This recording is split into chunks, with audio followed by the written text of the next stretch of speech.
2014 से भारत में लगातार हिंदू मुसलमान हो रहा है और अब ये सिर्फ बीजेपी आरएसएस हिंदू बजरंग दल तक सीमित नहीं रहा है।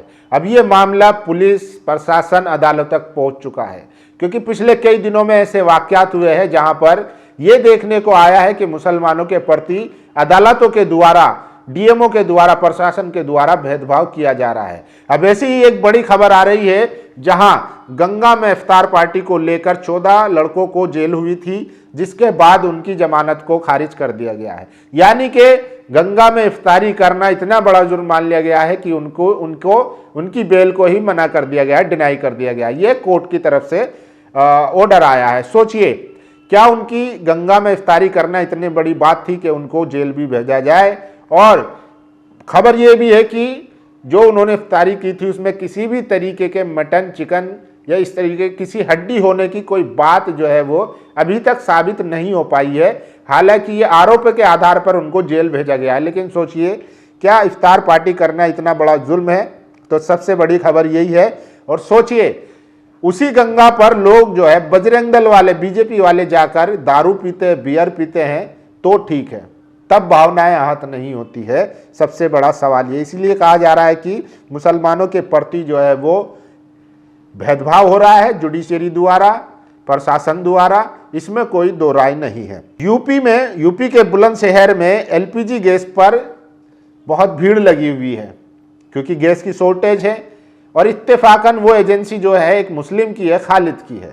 फिर क्या था, फिर पहुंच गए जो गुंडागर्दी करते हैं, कहने लगे घूस देंगे मुल्लागर्दी, एजेंसी को पेशाब में मिला दूंगा, 2 मिनट में कार्यकर्ताओं से बदतमीजी की तो हलक में हाथ देकर निकाल दूंगा, चल मांग माफी। ये नीटू यादव नेता हिंदू रक्षा दल हैं, जो एजेंसी के मालिक हैं खालिद सैफी, उनका बयान आया है। उन्होंने बताया है ये चाह रहे थे कि इनके कार्यकर्ताओं को बिना लाइन के, बिना बुकिंग के गैस मिल जाए, क्योंकि इनका रसूख है, इनसे लोग डरने चाहिए। इसलिए दुनिया की तमाम जनता भाड़ में जाए, इनके कार्यकर्ताओं का काम होना चाहिए। ऐसा मना करने पर इन्होंने फिर उन्हें जाकर अपनी औकात दिखा दी। सोचिए किस तरीके के ये लोग हैं। क्या प्रधानमंत्री इन पर कंट्रोल करेंगे? क्योंकि गैस की जरूरत तो सबको है और गैस की किल्लत भारत में बढ़ती जा रही है। ये खुद प्रधानमंत्री कल संसद में बोल चुके हैं।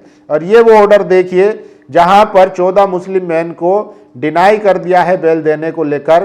तो सबसे बड़ा सवाल यही है, क्या अदालतें भी अब इस तरीके का भेदभाव करना शुरू कर दी हैं? और सोचिए, यूपी में एक बड़ा मजाक हुआ है। योगी सरकार ने एक ऐसी कंपनी से एमओयू साइन कर लिया, वो भी 25,000 करोड़ का, जिसका सालाना नेटवर्थ ही 50 लाख है। ये कंपनी है पूछ एआई।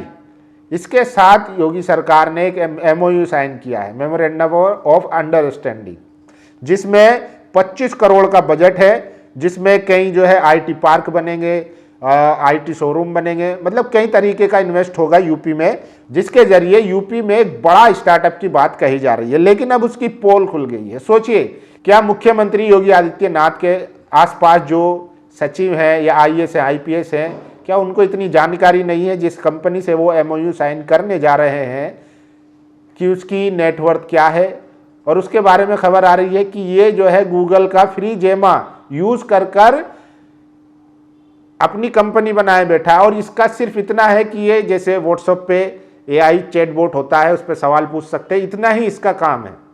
अब सोचिए, इस कंपनी को इतना बड़ा प्रोजेक्ट दे दिया गया है और इसके पीछे भी आपको समझना पड़ेगा कि इसके जो स्टार्टअप करता है वो कौन है, वो भी आगे बताऊंगा। देखिए, लेकिन उससे पहले देखिए, मुस्लिम लड़कों ने गंगा पर इफ्तार किया तो उन्हें जेल भेज दिया, मगर ये बंदा खुद को गोरक्षा दल का नेता बता रहा है और गंगा पर बियर पी रहा है।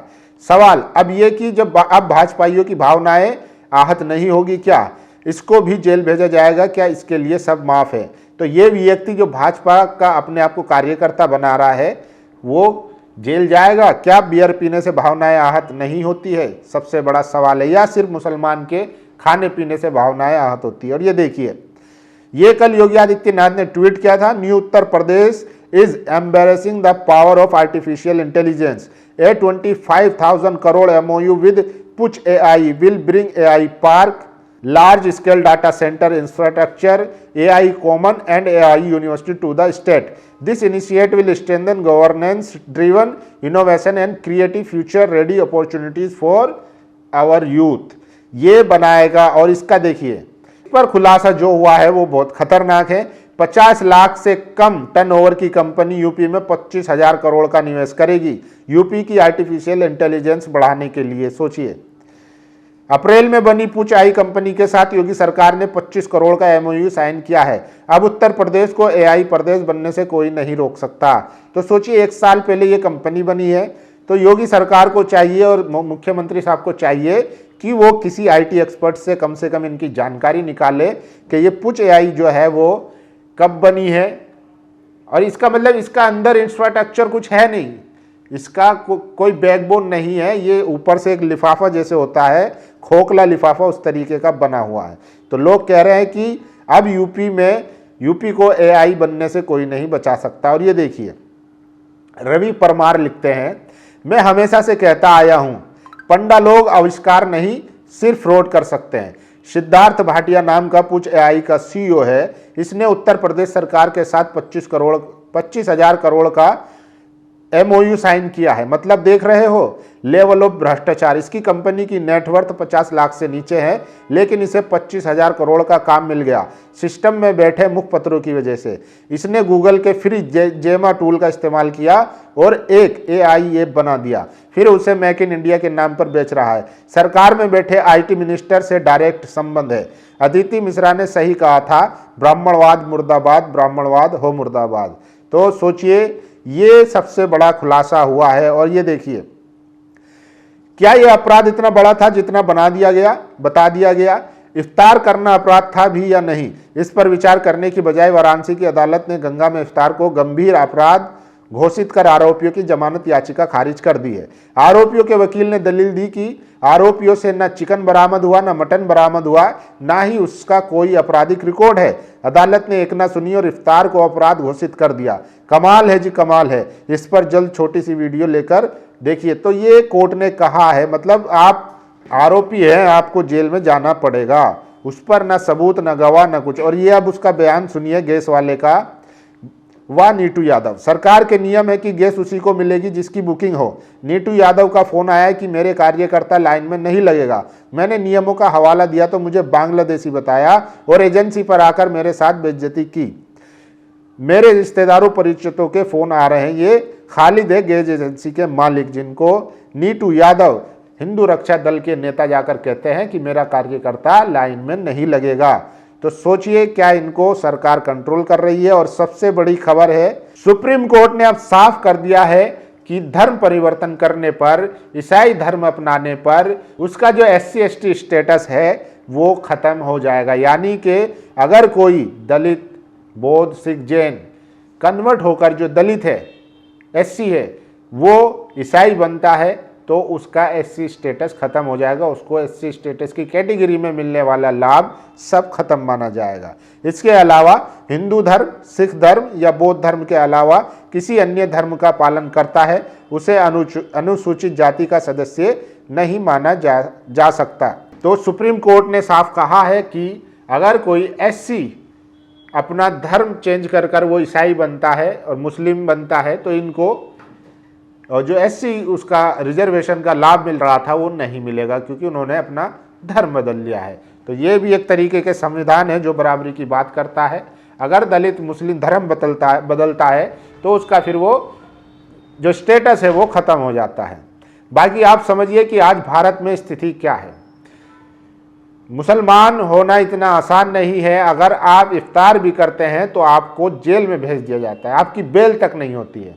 वहीं दूसरी तरफ जो खुलेआम सड़कों पर हत्याएं करते हैं, लोगों को मारते हैं, जिंदा जला देते हैं, उन लोगों को 2 दिन में, 4 दिन में, 5 दिन में बेल मिल जाती है। वहीं अगर गंगा के पवित्र होने की बात है तो वो फिर सबके लिए पवित्र होनी चाहिए और सबके गंदे करने से गंदी होनी चाहिए, ना कि सिर्फ मुसलमानों के। हमने देखा है उसी गंगा में क्रूज जो रहते हैं वहाँ पर पार्टियाँ चलती है और उसका जो मल मूत्र है वो सब गंगा में बहता है। उस पर किसी की भावनाएं आहत नहीं होती है। दरअसल इस बहुसंख्यक समाज को इतना सेंटिमेंटल कर दिया गया है कि अगर उसकी कुत्ता भी मरेगा, अगर उसमें मुस्लिम एंगल है, तो फिर समझ लीजिए कि भारत हिंदू सब खतरे में है।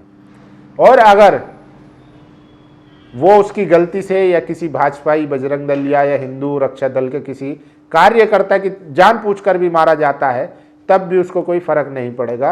ये नफरत का आज माहौल बना दिया गया है। नेशनल दस्तक की आपसे गुजारिश है कि अगर इसको बचाना चाहते हैं तो नेशनल दस्तक को सब्सक्राइब करने के लिए रेड कलर के सब्सक्राइब बटन को दबाएं, फिर बेल आइकन की घंटी दबाएं। नेशनल दस्तक को बचाने के लिए बहुत जरूरी है कि हर खबर को शेयर करें, लाइक करें, कमेंट जरूर करें।